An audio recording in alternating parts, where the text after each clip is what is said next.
ఉన్నారు? Welcome back to my channel. It's me Priyaram. ఈ రోజు వీడియోలో ఏంటి అని అంటే ఈరోజు నా బర్త్డే. విష్ చేసేయండి. సో ఈరోజు నా బర్త్డే కాబట్టి ఏంటి ప్లాన్స్, అసలు ఏం చేయబోతున్నాము ఏంటి అన్నది ఈ వీడియో కంప్లీట్గా అయితే చూసేయండి, మీకే అర్థమైపోతుంది. అండ్ ఈ వీడియో ఎవరైనా కొత్తగా చూస్తున్నట్లయితే తెలిసిందే కదా, ఖచ్చితంగా లైక్ చేయండి, షేర్ చేయండి, కామెంట్ చేయండి అండ్ సబ్స్క్రైబ్ కూడా చేసేసుకోండి. సో ఈ వీడియోలో ఎక్కడికి వెళ్తాము ఏంటి అన్నది అంతా చెప్పేస్తాను. దిస్ ఈజ్ మై అవుట్ఫిట్ అనమాట. సో ఆబ్వియస్లీ మా నాన్నగారి షాప్లోంచే. సో ఇక్కడ ఫోటో యాడ్ చేస్తాను. కంప్లీట్ డీటెయిల్స్ కావాలి అంటే కామెంట్ సెక్షన్లో కామెంట్ చేయండి. అండ్ నా అవుట్ఫిట్ ఎలా అనిపించిందో కూడా కామెంట్ సెక్షన్లో కామెంట్ చేయండి. అండ్ ఈ వ్లాగ్ అవుతూ ఉంటుంది, చూస్తూ ఉండండి. సో బర్త్డే కాబట్టి టెంపుల్కి అయితే వచ్చామన్నమాట. మా ఇంటి దగ్గరలో ఉన్న టెంపుల్ కర్మన్ ఘాట్. సో కర్మన్ ఘాట్ టెంపుల్కి అయితే వచ్చేసాము. అండ్ మా ఇంటి చుట్టుపక్కల చిన్న టెంపుల్స్ ఉన్నాయి, కానీ కర్మన్ ఘాట్ దగ్గరికి అయితే వెళ్ళాలనిపించింది అనమాట. ఎందుకంటే చూద్దాము అని అనిపించింది. అంటే ఒక 2 times అయితే వెళ్ళాను, కానీ ఇక్కడ దేవుడు మంచి పవర్ఫుల్ స్వామి అని అందరూ అంటూ ఉంటారు కదా. సో అందుకనే ఇంకా కర్మన్ ఘాట్కి కూడా వచ్చేసామన్నమాట. ఎలాగో ఇంటి దగ్గర టెంపులే కదా, టైం కూడా సరిపోతుంది అని చెప్పి. అండ్ అక్కడ చాలా టార్టాయిస్ ఉంటాయి అన్నమాట. ఎప్పుడు వెళ్ళినా మేము చూస్తాము, చాలా టార్టాయిస్ ఉంటాయి అక్కడైతే. అండ్ ఈ కర్మన్ ఘాట్ మెయిన్ స్పెషల్ ఏంటి అని అంటే ఆంజనేయ స్వామి ధ్యాన ముద్రలో ఉంటారనమాట. అసలు ఎక్కడ అలా ఉండరంట, ఈ కర్మన్ ఘాట్లో ఉంటారు. ఔరంగజేబ్ అనే ఒక రాజు ఈ కర్మన్ ఘాట్ టెంపుల్ని ధ్వంసం చేయాలనుకున్నారంట, కానీ ఒక్క ఇటుకు కూడా పీకలేకపోయారంట. అక్కడికి వెళ్ళిన తర్వాత ఆయనకి ఒక వాయిస్ అనేది వినిపించిందంట, నువ్వు ఈ టెంపుల్ని కూలిస్తే బాగోదు అని చెప్పి ఒక వాయిస్ అయితే వినిపించిందంట. అండ్ దాని తర్వాత మనకి కర్మన్ ఘాట్ అని చెప్పేసి నేమ్ వచ్చింది. అప్పటి నుంచే కర్మన్ ఘాట్ అయ్యిందంట. సో ఆ వాయిస్కి ఆ రాజు భయపడి ఈ టెంపుల్ని అలా వదిలేశారనమాట. సో ధ్వంసం చేయకుండా అలా వదిలేశారు. అప్పటి నుంచి ఇది అలా ఉండిపోయింది. చాలా పురాతనమైన టెంపుల్ అనమాట ఇది. అండ్ ఇక్కడ స్వామి ధ్యాన ముద్రలో ఉంటారు కాబట్టి స్వామివారు కూడా చాలా కళగా ఉంటారు. ఒక్కసారి అయితే స్వామివారిని కూడా చూసేద్దాం మనం. నేను ఈ వీడియోలో అయితే ఎలా అయినా మీకు చూపించాలి అని చెప్పి ఈ వీడియో షూట్ చేయడం జరిగిందనమాట. అండ్ స్వామివారిని మీరు కూడా దర్శించేసుకోండి మాతో పాటు. సో మొత్తం లోపలైతే చాలా స్పేషియస్గా ఉంటుందన్నమాట. అండ్ లోపలికి వెళ్ళిన తర్వాత చాలానే గుళ్ళు ఉంటాయి.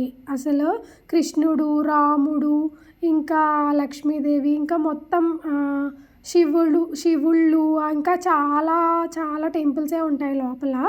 అండ్ ఇది మెయిన్ టెంపుల్ అనమాట.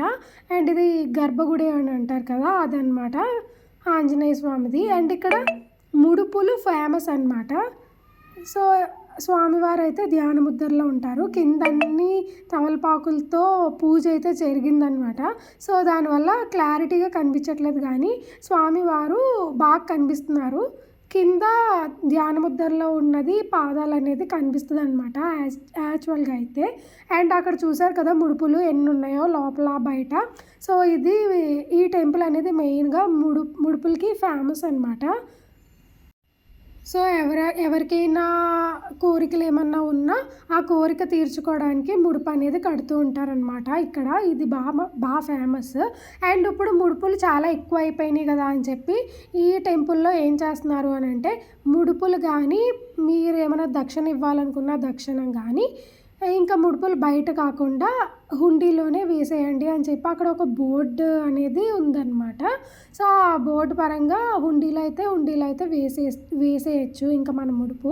సో ఎక్కడ ఇవ్వాలి ఏంటి అని టెన్షన్ కూడా అస్సలు పడక్కర్లేదు.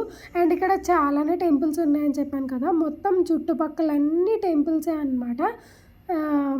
శనీశ్వరుడు, శివుడు, రాముడు, కృష్ణుడు, ఇంకా చాలా ఉన్నాయి. ఏంటిది వీరభద్రస్వామి, ఇంకా నాగసర్పాలు, ఇంకా చాలా ఉన్నాయి. అక్కడ లైన్ ఏంటి అని అంటే శివుడే అనమాట. అక్కడ కూడా శివుడు అయితే ఈ టెంపుల్లో ఒక 3-4 ఉంటారు. అంటే పేర్లు మారుతూ ఉంటాయి అన్నమాట లింగాలు. సో ఇక్కడ ఎందుకు అంత లైన్ అని అంటే అక్కడికి వెళ్ళి మనం అభిషేకం చేయొచ్చు. సో మన చేతుల మీద మనం అభిషేకం చేసుకోవడానికి కూడా ఈ టెంపుల్లో అవైలబుల్ ఉంటుందన్నమాట. అందుకని చెప్పి అక్కడ లైన్లో నుంచొని ఉన్నారు చాలామంది.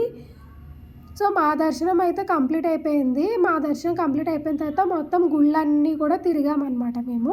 సో గుళ్ళన్నీ తిరిగేసి దర్శనం అన్ని కంప్లీట్ చేసుకొని ఇంకా ప్రసాదం అయితే తీసుకున్నామన్నమాట. ప్రసాదం నాకు ఇష్టమైన ప్రసాదం ఇచ్చారు ఆ రోజు, పులిహార.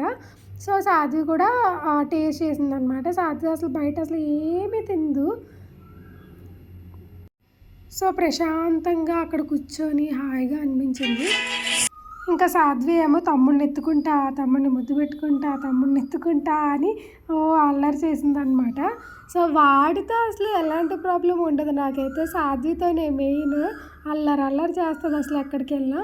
సరే తమ్ముడి మీద చెయ్యి ఫోటో తీసుకుందాము, నువ్వు తమ్ముడు ఫోటో తీసుకుందరు కానీ అని అంటే ఫోటో ఒకటి క్లిక్ చేసుకున్నాం అనమాట. అండ్ ఇంక దర్శనం అయిపోయింది. ఇంక ఇంటికి అయితే స్టార్ట్ అయిపోయాము. అండ్ బయట మంచి పీస్ఫుల్గా చాలా బాగా అనిపిస్తుంది ఇక్కడైతే. ఆ టాటాయిస్ దగ్గర అయితే పిల్లలందరూ భలే ఎంజాయ్ చేస్తారు అసలు. మొత్తం పిల్లలందరూ అక్కడే నుంచొని ఉంటారనమాట. పిల్లలు ఏంటి పెద్దవాళ్ళు ఏంటి అందరూ అక్కడే నుంచొని ఉంటారు ఆ టాటాయిస్ దగ్గర అలాగా. సో ఇంటికి వెళ్ళిపోయామన్నమాట. ఇంటికి వెళ్ళిపోయిన తర్వాత మా హస్బెండ్ వెళ్ళి కేక్ తీసుకొచ్చారు. ఆబ్వియస్లీ బర్త్డే కాబట్టి. సో కేక్ అయితే చాలా బాగా నచ్చింది ఈసారి, నాకు మంచిగా అనిపించింది. భలే యూనిక్గా ఉంది అని అనిపించింది అనమాట కేక్ అయితే. సో సాధ్వి అయితే చాలా ఎక్సైట్ అయిపోయింది, గెంతేస్తుంది అసలు. నాకు ఓకే హ్యాపీయే. సో కేక్ని పట్టుకొని ఒక స్టిల్ అయితే ఇచ్చేసాను అనమాట. అండ్ ఇప్పుడైతే కేక్ కటింగ్ టైమ్. సాధ్వి ఎక్స్ప్రెషన్స్ చూడండి, అసలు నా ఎక్స్ప్రెషన్స్ కాదు కానీ ఒక్కసారి సాధ్వి ఎక్స్ప్రెషన్స్ చూడండి. తర్వాత నేను చెప్తాను. వెళ్ళిపోతుంది అనమాట తినేద్దామని చెప్పేసి. నేను కట్ చేస్తూ ఉన్నప్పుడు దాని ఎక్స్ప్రెషన్స్ చూడండి పక్కన. ఎంత వేస్తుంది అసలు. నాకు అది ఈ వీడియో చూస్తూ ఉంటే అప్పుడు అనిపించింది అనమాట దాని ఎక్స్ప్రెషన్స్, అబ్బాయి ఎంత క్యూట్ ఉన్నాయో అని చెప్పి. సో దానికైతే తినిపించేసాను. అలాగే అది కూడా నాకు పెట్టింది. ఇంకా అలా డాడీ కూడా వస్తున్నారనమాట. సో వాళ్ళ డాడీకి కూడా మంచిగా సెలబ్రేట్ అయితే చేసుకున్నాము. బాగుంది, బాగా అనిపించింది. Cute and sweet little family లాగా. సో ఆఫ్టర్ కేక్ కటింగ్ అయ్యేసరికి మేబీ 12-12:30 అయిపోయినట్టుంది. సో ఆఫ్టర్ కేక్ కటింగ్ ఏంటంటే లంచ్కి వెళ్దామని డిసైడ్ అయ్యామన్నమాట. ఈలోపు మా మరిది గారు వాళ్ళు వస్తారు అంటే వాళ్ళు రాజమండ్రిలో అయితే ఉన్నారు, మేము హైదరాబాద్లో ఉన్నాము. బట్ ఆ రోజు స్టార్ట్ అయ్యారనమాట ఎర్లీ మార్నింగ్. సో ఆఫ్టర్నూన్ 2-3 ఆ టైం కల్లా వచ్చేస్తారు. సో వచ్చేసిన తర్వాత లంచ్కి వెళ్దామని చెప్పి ఇటు వచ్చామన్నాం అనమాట. సో వచ్చేసిన తర్వాత లంచ్కి వెళ్ళిపోయాము అందరం కలిసి. సో ఆ క్లిప్స్ అయితే యాడ్ చేయలేదు ఎందుకంటే అవ్వలేదన్నమాట, లేకపోతే యాడ్ చేసేదాన్ని డెఫినెట్గా. సో వీడి పనిలో వీడు ఉన్నాడు. మేము మండీలో బిజీగా ఉంటే వీడు బయట ఆస్వాదిస్తున్నాడు అనమాట బయట ప్రపంచాన్ని. సో కట్టిని ఓపెన్ చేసుకొని మరి అలా చూస్తూనే ఉన్నాడనమాట. సో వాడు అలా ఎంజాయ్ చేస్తున్నాడు, మేము ఇలా ఫుడ్ ఎంజాయ్ చేస్తున్నాము. సో మేము వెళ్ళిన మండి దగ్గర అయితే ఏంటంటే మా ఉయ్యాలు కూడా ఉంటుంది అనమాట. 2 ఉంటాయి ఉయ్యాళ్ళు. ఒక దాంట్లో నేను వాడు కూర్చున్నాము, ఒక దాంట్లోనేమో మా తోటికోళ్ళు వాళ్ళ అబ్బాయి కూర్చున్నాడు అనమాట. మంచిగా అయితే ఊగాము అలా కొంచెం సేపు. వాళ్ళకి కొంచెం రిఫ్రెష్మెంట్ ఉంటుంది కదా, వాళ్ళకని చెప్తున్నాం కానీ మనకే హాయిగా ఉంటుంది కదా ఉయ్యాలు ఊగుతూ ఉంటే.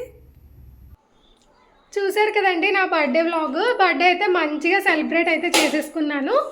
అండ్ ఈ వీడియో ఇంతవరకు చూసారంటే నచ్చే ఉంటుంది కదా. సో నా బర్త్డేకి ఎవరైతే విష్ చేశారో వాళ్ళందరికీ పేరున thank you so much. And comments పెట్టిన ప్రతి ఒక్కరికి కూడా thank you so much. So ఇలాగే మీ బ్లెస్సింగ్స్ నాకు ఎప్పుడూ ఉండాలని కోరుకుంటున్నాను. సో చూసారు కదండి, మరి ఈ వీడియో అయితే ఇంతే. అండ్ ఈ వీడియో ఇంతవరకు చూసారంటే నచ్చే ఉంటుంది కదా. నచ్చితే తప్పకుండా ఏం చేస్తారు, లైక్ చేయండి, షేర్ చేయండి, కామెంట్ చేయండి అండ్ సబ్స్క్రైబ్ కూడా చేసేసుకోండి. అండ్ మరి మనం నెక్స్ట్ వ్లాగ్లో కలుద్దామా మరి. టాటా.